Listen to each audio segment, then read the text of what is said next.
Thank you for coming today. I'm Daglow, and I'm going to be talking about gaming before Pong. And game design before Pong. I will confess at the start that I'm starting in 1971, and I'm going to drift across the Pong line into the mid-70s here, and even refer to a few things that are later than that. So I will confess to that larceny and that exaggeration as we start. So quick background of what I've been doing the last 40 years. In the 70s, I was a college student writing games as a hobby on mainframes. I was very fortunate to do that. Beginning of the 80s, was one of the original 5 in-house Intel on television. Rick Levine, who spoke this morning, was part of that same group and stayed there 3.5 years and ended up being director of game design for Intellivision.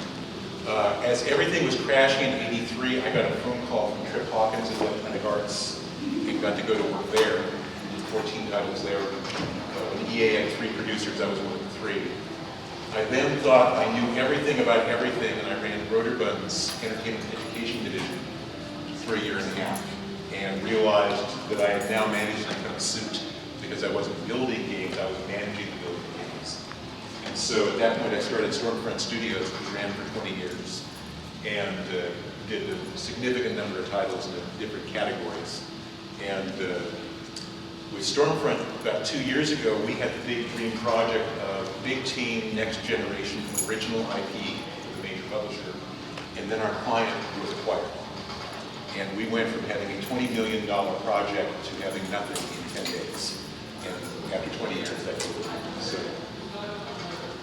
So for the last 2 years, I've been an independent designer and programmer. You heard some of the people on the Atari program hear how they're doing indie stuff. So right now, an example, I'm working on projects on Connect, on software technology that goes into games and social media, both my own original work and working with clients.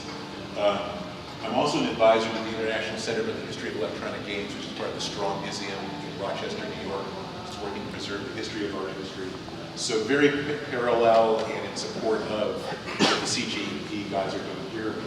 I'm also the board of directors of the Interactive Academy and on the advisory boards for Women in Games International, which I think is important because the women programmers who are here also we want to make sure we're honoring. There's a long tradition of women in our industry as well, and GDC group.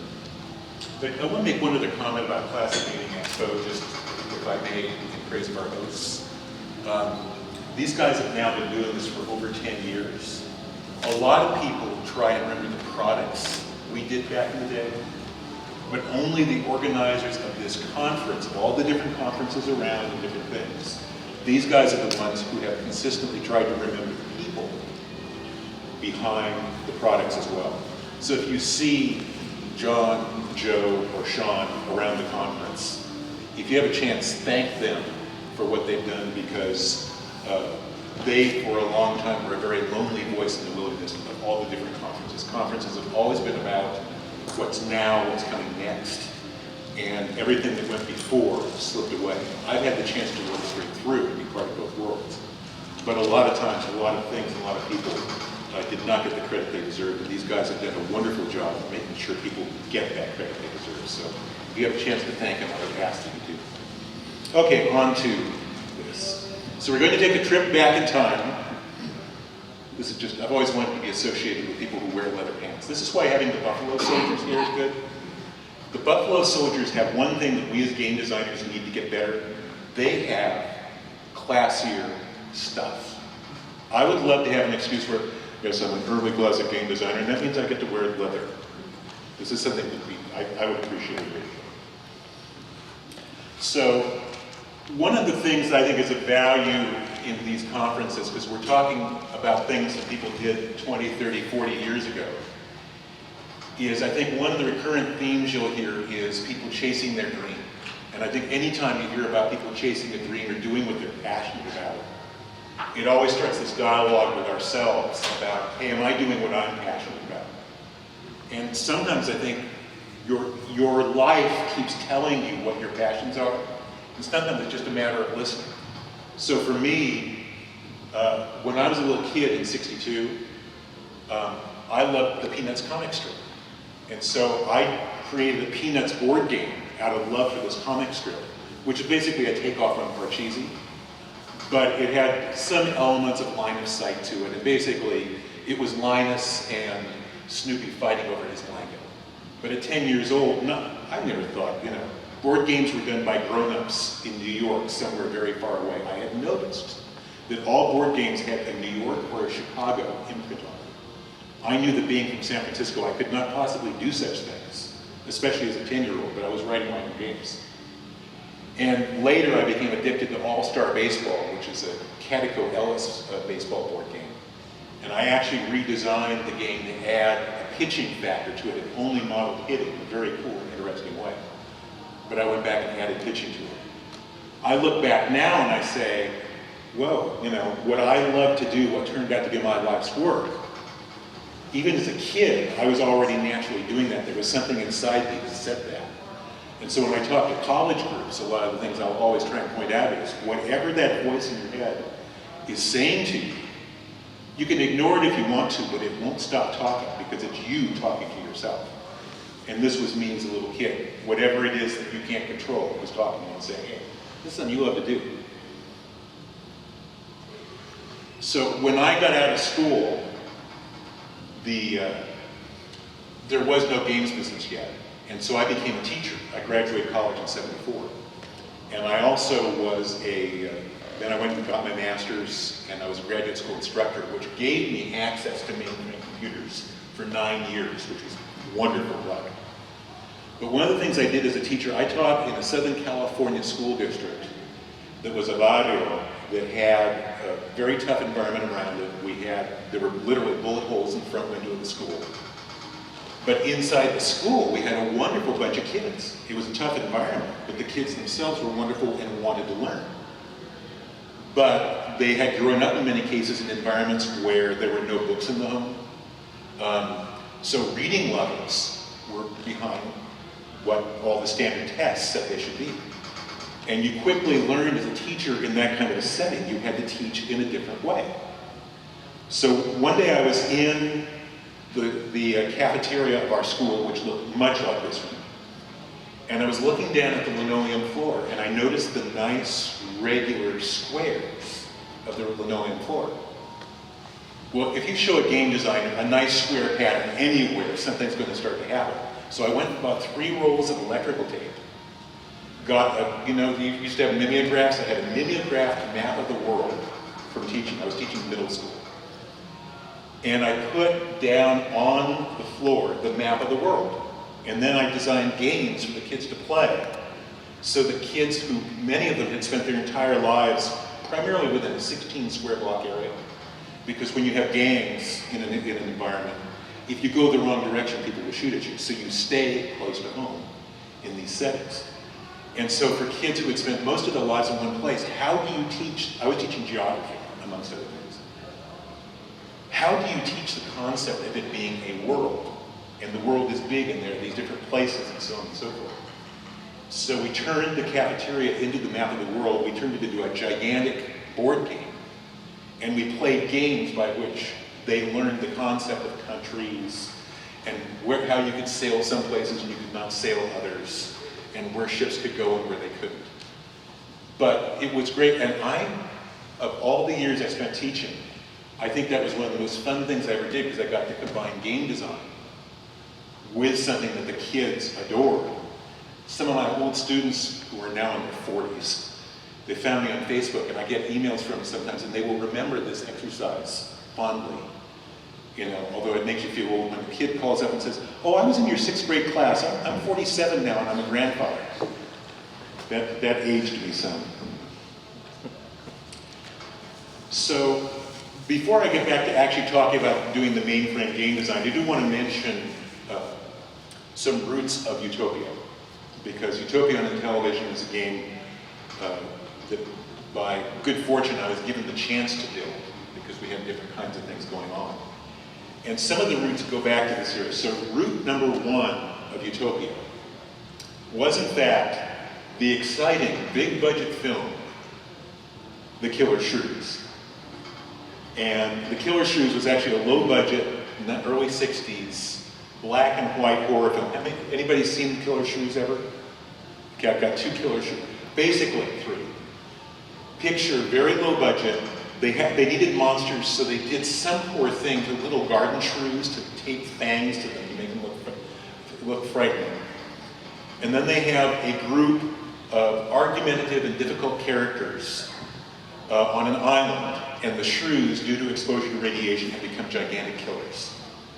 And of course, they then besiege the people on the island. So I watched this one night, and back in the 70s, if you were doing this as a hobby, every so often you'd go, I wonder about a problem. So I watched the killer shrews and I thought, if you were on that island and you had to decide when to make a run for the boat, which was what the characters had to do in this movie, when would be the right time to do that?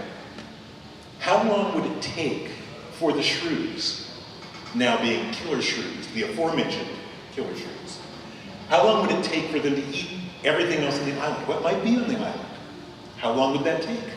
How could you tell that it was time for you to make the dash? So I spent one weekend and I wrote the Killer Shrews game, which was basically not very good or very fun because it was mostly an interesting simulation of the shrews eating everything on the island. And your sole choice as a player was watching the data that was coming in and picking the moment when you were going to make the mad dash for the boat to get off the island without being eaten by killer shrews. But that was important because it was on an island. Then we combined with that later on, and it's funny because I was trying to remember which of the games of this type I'd seen, but it was Santa Paravia, which was a game that was on TRS-80 and the PC that was a sim. And the mainframe games of the 70s, sims were prevalent. We wrote sims all the time. You wonder about something you'd write a sim. Killer Shrews was a sim. It was a sim about killer shrews. So Santa Paravia was a social sim, so that was interesting. And then we had the idea of the map and the kids walking around the map. The 3 things combined of trapped on an island, and the island is your world, the map with the kids walking around on the cafeteria floor, and the influence from Santa Paravia. Those were the 3 things that produced Utopia as a designer. So back to the very beginning in '71 for me. I went to a college called Pomona College. Pomona is the goddess of fruits and nuts. And as I mentioned, we as college students had no idea that this was going to become an industry. And one of the problems we had was that in terms of access to the computer, students had access to the computer in this era. And in fact, there were very basic sorts of games on the computer that were used to attract people. So if you were around the computer, somebody would say, oh, if you're interested in the computer, I can show you this, it's a game. And if you were in, maybe that would get you interested in the computer or math or something like that. So that was a good thing, but the computer was controlled by the math and the science departments. But this idea was that once you had played a game on the computer to become interested in computing, you would no longer be like these people. Oh, I'm out of order here. I will get back to that. Okay. You won't be like these people in a minute. I'll show you. In a few minutes, I'll show you who you would become. So this is the dorm I lived in. I'm so anxious to show this slide that I'm rushing into it. This is the dorm I lived in on the Pomona College campus. And one day in '71, I walked in through that door, turned to the right, walked down the hallway, and I heard a sound going, and it was the sound of teletype, and I recognized the sound from old cop movies, because when they were saying you have to go catch the criminals, they would show a teletype printing out the thing on the movie about the criminals. And I walked into this little, what had been a little storage room, and I found one of these. It was a terminal hooked to the PDB-10 that was elsewhere in the Claremont College's area. And it was what was clacking away. And sitting behind the machine was a student who said, hello, little boy, would you like to try something exciting? Actually, they said, it's a computer, would you like to try it? But it was like a drug dealer on the playground was the effective tone of this. And so, what they would do is, they would let you sit down and you could play games. And one of the first things you'd be introduced to was either Eliza, which was a conversation program that would attempt to simulate a psychologist and would only seem intelligent for a couple of sentences, but it was interesting. And I was a playwriting major. I thought that I was going to be an important person in American theater. That was my dream originally. So I looked at that and I said, wait a second, this is printing dialogue. This is exciting. And then they showed me games and I thought, wait, entertainment, dialogue, this is like theater, this is great stuff. So I started playing around with that. And this is an example of what we were producing at that time, because we had no graphics. We had only ASCII text. So this is from Dungeon, which is 1975, which is technically after Pong. I'll go back before Pong again in a moment. But this actually had to wait until we got screens, because when we started out, the machines would be printing on rolls of paper. And there, in the whole campus that we had access to, there was one machine that printed on good, wide, legible paper, and all the others printed on newsprint that coiled, and if you splashed a drop of water on it, it would dissolve. It had basically the qualities of toilet paper, except we were printing on it. And so to play a game, there were no CRTs, there were no screens. Everything printed on the paper. And so whatever your game design was, you had to figure how long it would take at 15 characters per second or even 10 characters per second to go clackety clack, clack, clack, clack, clack onto the paper. Because if it took too long, people would get bored. So in the mid-70s, we got CRTs, single color, typically green. And it would take about 30 seconds to refresh the screen, 20 to 30 seconds. And that allowed us to now have maps. So Dungeon was the first RPG, certainly on the PDB-10. Play-Doh, there may have been other RPGs before or after, I don't know if we'll ever know. But this was, I had fallen completely in love with D&D, and this was my homage.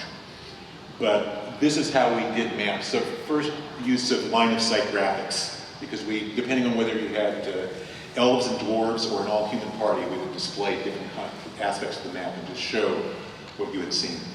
But this is the exciting graphics of 1970s games. Now, if you tie it together, the game I actually started working on in '71, I did an improved version of Eliza. If I can do this without feedback. I also did baseball. This is the first baseball game. And as you can see barely here, that's all text again. It's just printing out. If you picture a concise version of what the radio announcer gives you, that's what it would print out.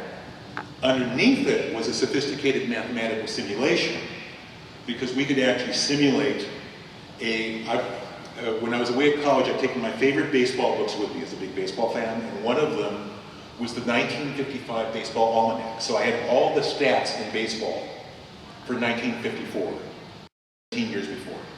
So I set out, once I got this working as a single game, I then turned it into a complete simulation for a complete season.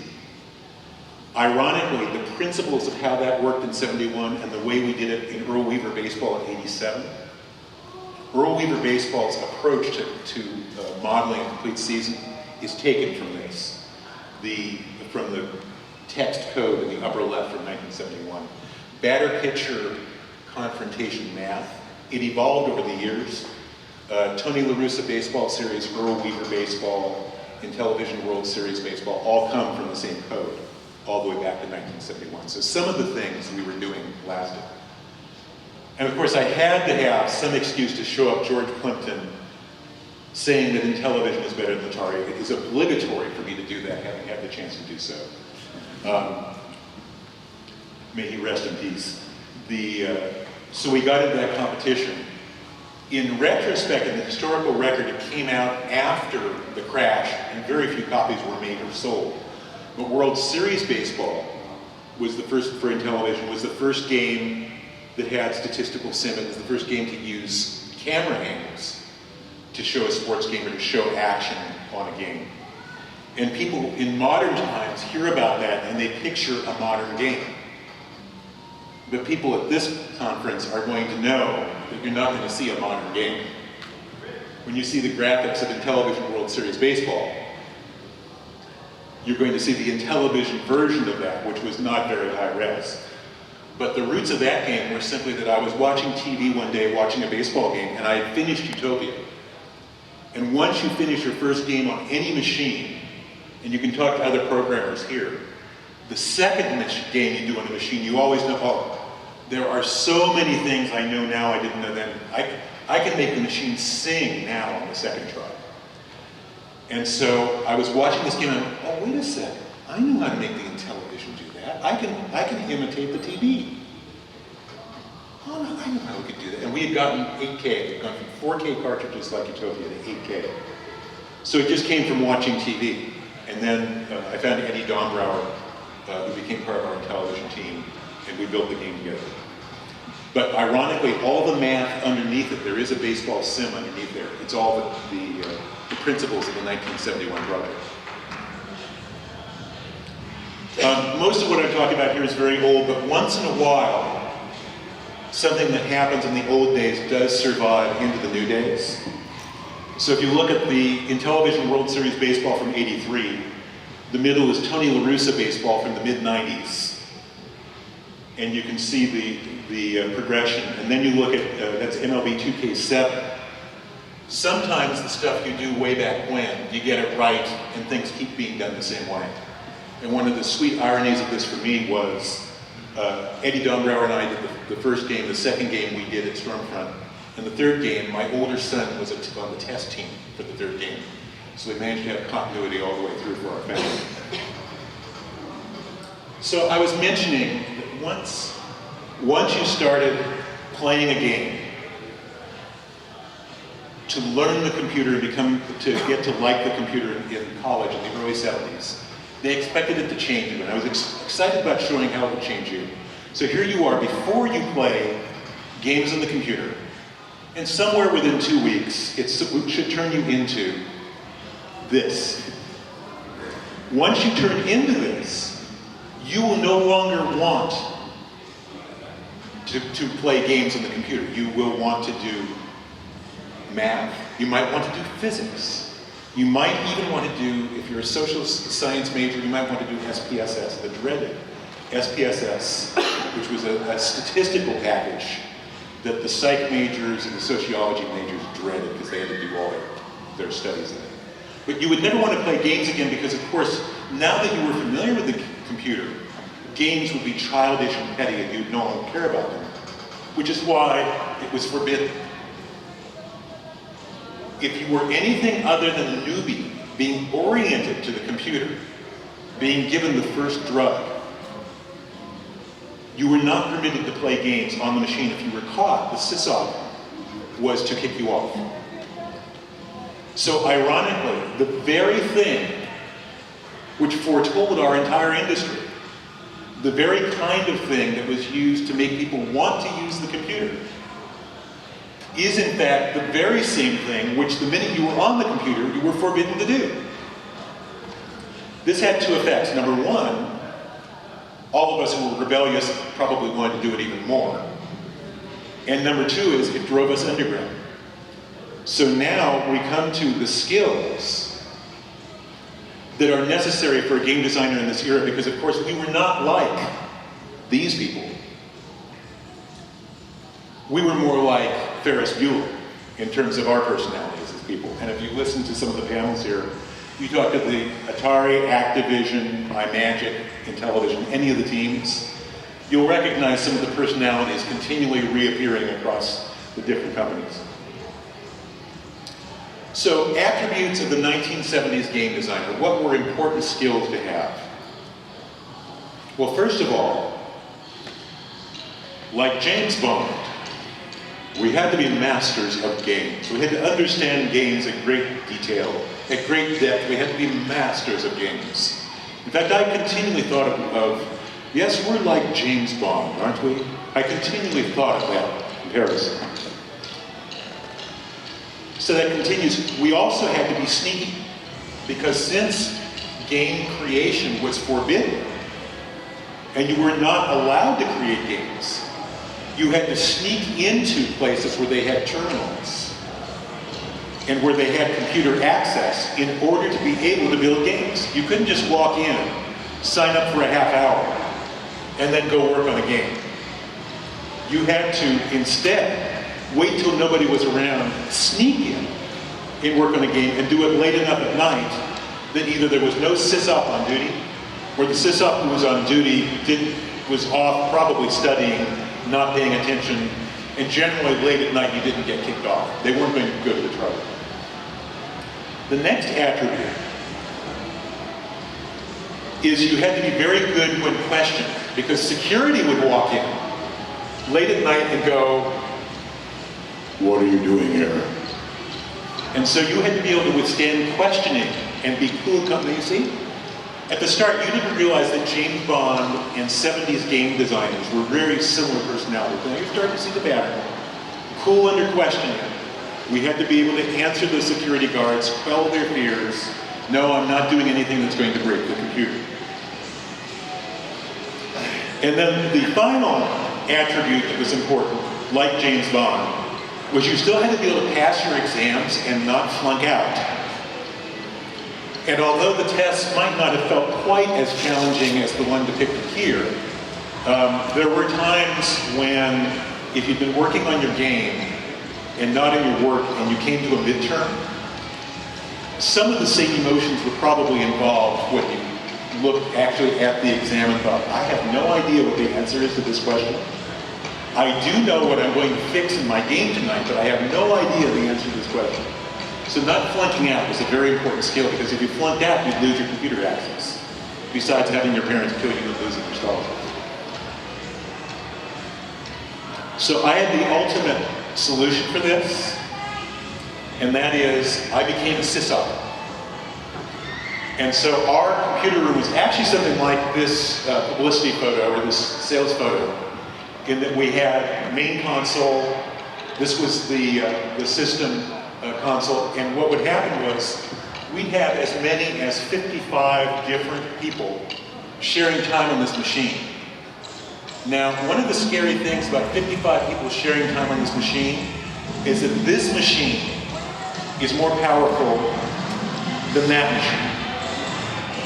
So, by the way, it's a much better party next door, but I'm afraid I can't quite equal that. But so what would happen is when somebody wanted a tape, most of what you did was mount tapes. It's a sysop. The little terminal at the left would spit out, very slowly printing, please put tape number 237 on drive B, and hit return. You would go to the cabinet, find tape 237, put it on the small tape drives, and then hit return, and that was your job, and then somebody could access their tape. Your other job you were supposed to be doing was periodically hitting a key that would print out which terminals were in use and what was the program they were each using. This was the dreaded moment when you as sysop were supposed to be kicking off or killing off the game players. And of course, as a sysop, I tried to avoid kicking off or killing game players. The other aspect of ours, and these were, by the way, these were big hard drives. You heard Rick Levine this morning talk about the experience of using theirs, where they were the size of a small truck tire with handles on them, and they could be lowered down into these boxes. And over on the right, you had the mag tapes, which were the big oversized tape drives. And those were so finicky. You hated when those things came up on the console. You had to change one of them because it was always, is this the important tape for the admissions office?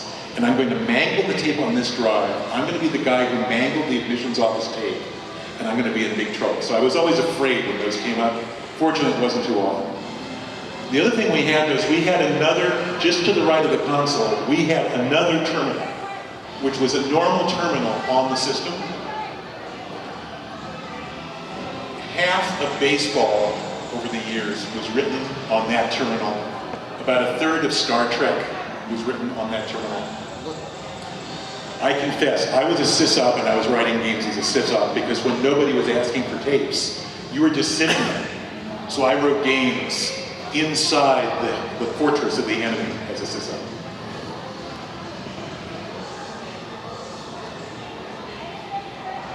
So, in fact, so it's about the games I've released. As old text games, I never, unlike the Zork guys, I never had the sense to turn them into anything. So I evolved them. Obviously, baseball became Earl Weaver baseball, Intellivision World Series baseball, and LaRussa baseball. But Dungeon didn't go anywhere, although I ended up having the license because I worked on D&D. Let's see, at Intellivision we had Treasures of Tarman, and so I had 2 D&D titles. I then, later on, I did gold box games for SSI on D&D, did Neverwinter Nights on AOL, which is the first graphical MMO. So D&D and I have had a very long relationship, but Dungeon itself didn't go directly anywhere. The one thing I want to mention, there's nothing I'm announcing about what I'm working on right now, but the one comment I wanted to make about dreams, and I think this is true whether we're in our teens or we're in our 50s or 60s, something that's remained the same for me in my life, is if you are doing something you love, there is no reason to stop doing it. There's no reason to stop loving it, and if your heart tells you it's something you love, there's no reason you need to quit. For a long time in our industry and elsewhere in tech, I've heard people say, hey, if you're an engineer, at some point you have to go into management because you'll lose it. And I always wondered, why would you lose it? I mean, does somebody come and cut off some piece of you and therefore you can no longer be an engineer? Do they take you down in a room and put you in a machine? And the answer is, you don't lose it. You only lose it if you want to lose it. So one experience I want to share about the experience of being a game designer before Pong is that if you loved it then, there's no reason you couldn't love it now. And if you love it now, there's no reason you can't love games and gaming 40 years from now. So I would respectfully say anybody who tells you that this is a passing fancy and your passion is not important, whether you are a teen or whether you are mature, like me, I would say ignore them, because if it's your passion, whatever is your passion is valid by virtue of being your passion. I think one of the great proofs of that is one of the privileges of coming here for this conference is getting to meet people who played our games for years and remember them. And I'll tell you, there's no more fulfilling feeling in the world than talking to people who played your game, enjoyed it, and discussing that. It's one of the best feelings in the world. Why would one want to stop doing that? So I just want to, if I can editorialize on one thing from my experience, it would be that of don't let anybody try and scare you away from or take you away from your passions. And one reason I was reminded of this is, I guess what, this would be now 111 years old. This is my grandfather standing in front of his tin shop in Nome, Alaska during the Alaskan Gold Rush. And there have been various times in my life I've said, oh, woe is me, things are going badly. I'm having a bad day here. So in a 10-year period, they were in the gold rush, they were coming back from the gold rush one year. And after the summer, didn't get out in time, they were caught in a blizzard. His partner went into a crevasse and was killed. He was snowblinded and saved, fortunately, by an Eskimo village, which is the only reason I'm here. But they lost everything that they had gotten that summer. He then moved to San Francisco where he was burned out in 1906 and lost everything. So one of the things I've taken strength from looking at him is, if I ever feel like I've had bad luck, you've heard all the good luck I've had in my career. There by luck at the beginning of Intellivision, there by luck at the beginning of Electronic Arts. All these places I was lucky enough to be.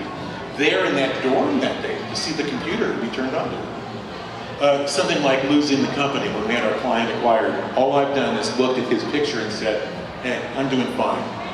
Just keep on keeping on. So that's it for my presentation, and for the time we've got, I'm happy to take questions on any of the early era stuff, but that is game design before Pong, back in the mainframe.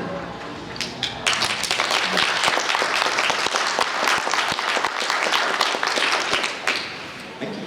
Yes? How long did it take to do Intellivision baseball? I'm sorry? How long did it take to do Intellivision Intellivision baseball? baseball, we started, I saw that game in July or August of '81.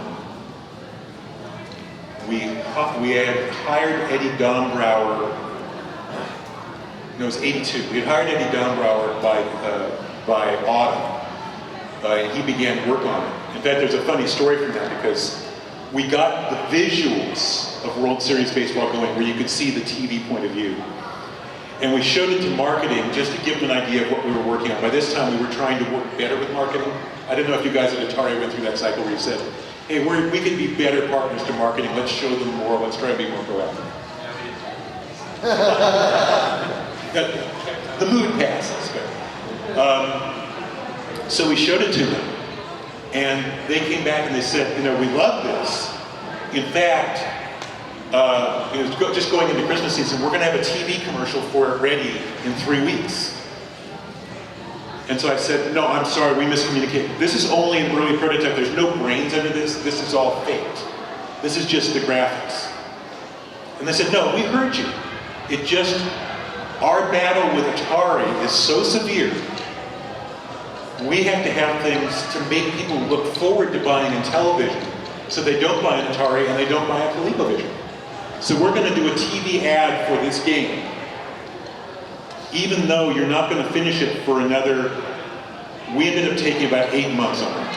And we had, as I remember, 16K. You're up at the point. Does that sound right, John? 16K? You're up to that point?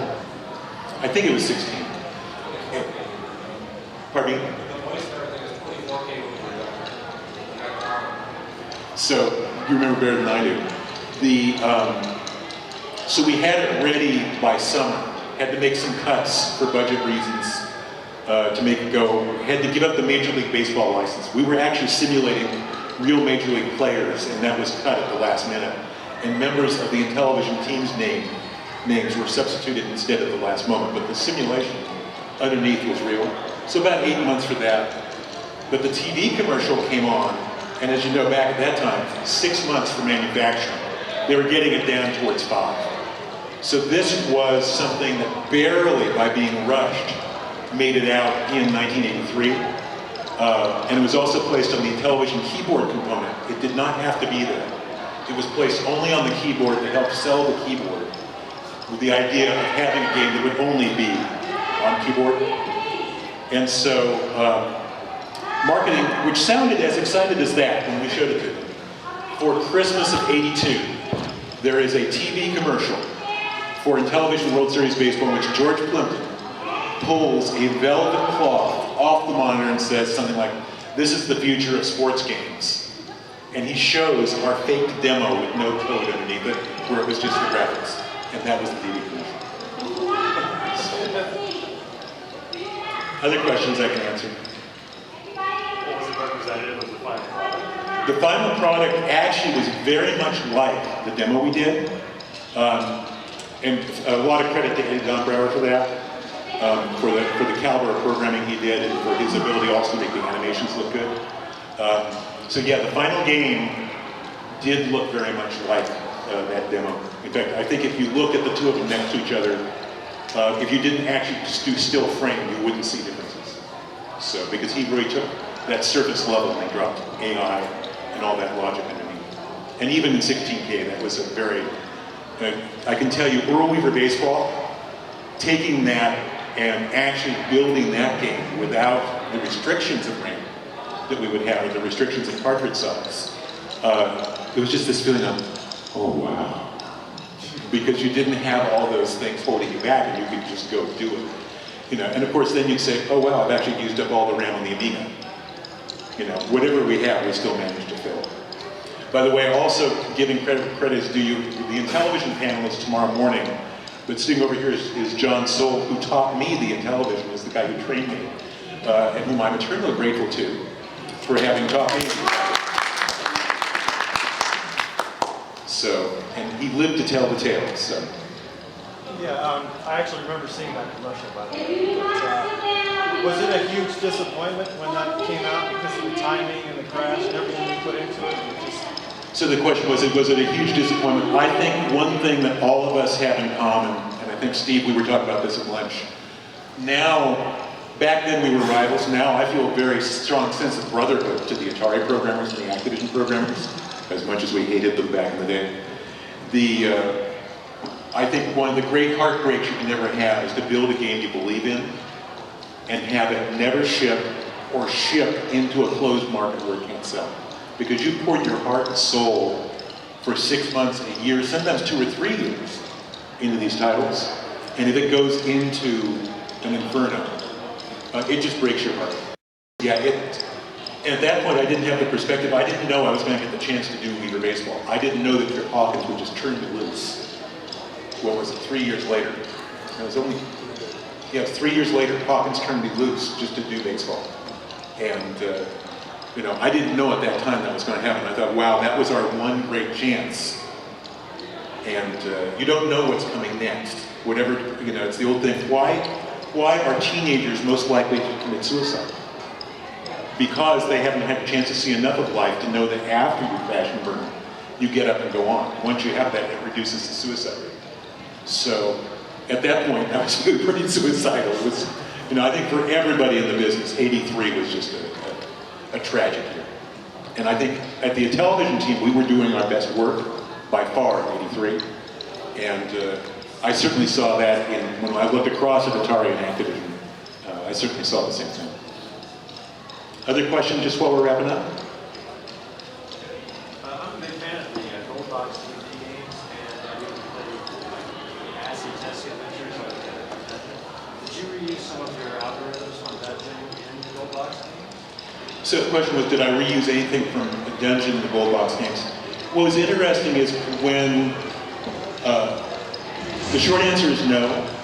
The thing we did use was that everybody who worked on Gold Box, and SSI launched the Gold Box games, everybody was a really passionate lover of D&D. So everybody who worked on Gold Box grew out of a passionate love affair with the root game RPG of D&D. And so I think that's what showed. When I wrote Dungeon, it was because I was preoccupied with D&D. I was living and breathing D&D. And you know, the game had just taken over my life, frankly. And so I immediately said, well, I can put this in the computer. That mood imbued the entire Gold Box team. And then when we came in and were working as outsiders, and then when we did Neverwinter Nights, taking and putting it online, that same mood was driving. But you know, none of the code.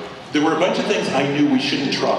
I'll say that. A bunch of failed experiments I knew were things that would not work, and I knew not to try. So. Any other questions?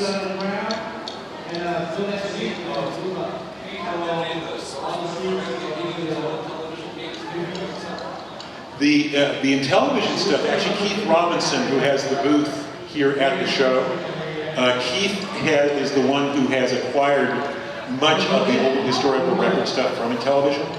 The limited things I have, I've actually given to the Strong Museum, the International Center for the History of Electronic Games I mentioned I'm an advisor for, in Rochester, New York.